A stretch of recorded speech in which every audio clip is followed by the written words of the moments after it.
నమస్తే ఫ్రెండ్స్, మాది జరుగుమల్లి మండలం రామచంద్రాపురం విలేజ్ అండి. 2 సంవత్సరాల క్రితం ల్యాండ్ వివాదం మొదలైంది మాది.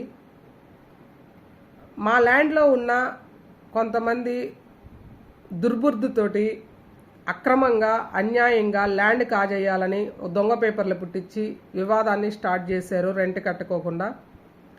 మీ ఊర్లో కూడా ఇలాంటి వివాదం ఉంటే, ల్యాండ్ ఓనర్స్కి టొబాకో బ్యార్నీల వాళ్ళకి వివాదం ఉంటే దయచేసి ఒక గ్రూప్ లాగా ఫామ్ అయ్యి దాన్ని ఎదుర్కోండి. జరుగుమల్లి మండలంలో 2 సంవత్సరాల క్రిందట నేను ఒక్కదాన్నే ఇలాంటి ప్రాబ్లంని ఫేస్ చేస్తున్నాను. ఈరోజు ఆడపిల్ల పోరకాడుతుంది, మనం ఎందుకు బయటకు రాకూడదు అని చెప్పేసి నాలాంటి వాళ్ళు 5-6 మంది ఓనర్స్ బయటకు వచ్చారు. ల్యాండ్ వివాదము, ఇట్లా బ్యార్నీల వివాదము. మీరు కూడా ఇలాంటి ప్రాబ్లమ్స్ ఫేస్ చేస్తుంటే రాజకీయ నాయకులతోనే, పోలీసులతోనే, ఈ విలేజ్ నాయకులతోనే ఈ ల్యాండ్ వివాదంలో వీళ్ళంతా జోక్యం చేసుకొని మన ల్యాండ్ని మనకు కాకోకుండా చేస్తున్న వీళ్ళందరినీ ఎదుర్కోవాలంటే ఒక గ్రూప్ లాగా ఫామ్ కావాలి. ఎందుకంటే మనం ఓటేసి గెలిపించి వీళ్ళని మన చెప్పుతోటి మనమే కొట్టుకున్నట్టుగా ఉంది ఈరోజు రాజకీయ నాయకులను చూస్తుంటే. మనమేం వాళ్ళని సహాయం చేయమని అడగలేదు, పోలేదు, మనమే వాళ్ళకి ఓటేసి గెలిపించాము. కానీ ఆ రాజకీయ నాయకులు ఏం చేస్తున్నారు?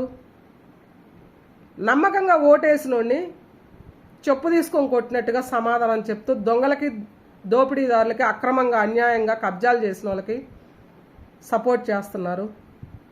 ఇలాగా మీరు ఈ బ్యార్నీల వివాదము, ఈ ల్యాండ్ వివాదం కనుక ఫేస్ చేస్తున్నట్టు కనుకైతే కింద కామెంట్ చేసి మా గ్రూప్లో యాడ్ కావాలన్నా యాడ్ అవ్వచ్చు.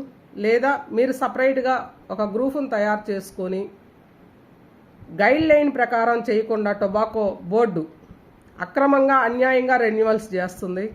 ఆల్రెడీ హైకోర్టు తీర్పులో కూడా గైడ్ లైన్ ప్రకారమే పాటించాలి, ల్యాండ్ ఓనర్ అగ్రిమెంట్ లేకపోకుండా మీరు రెన్యువల్ చేయడానికి లేదు అని చెప్పేసి తీర్పు కూడా ఇచ్చింది.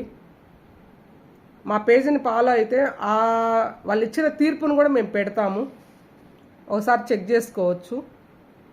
మీరు ఎవరన్నా ఇబ్బంది పడుతుంటే దయచేసి మమ్మల్ని కాంటాక్ట్ అవ్వండి, లేదా మీరు ఎవరి ద్వారా అయినా మీరు ఒక గ్రూప్ ఫామ్ కాండి. ఒక్కరి వల్ల ఇది తేల్చలేమండి. ఒక గ్రూప్ ఫామ్ అయితేనే వీళ్ళని బోర్డు వాళ్ళ మెడలో వంచగలము.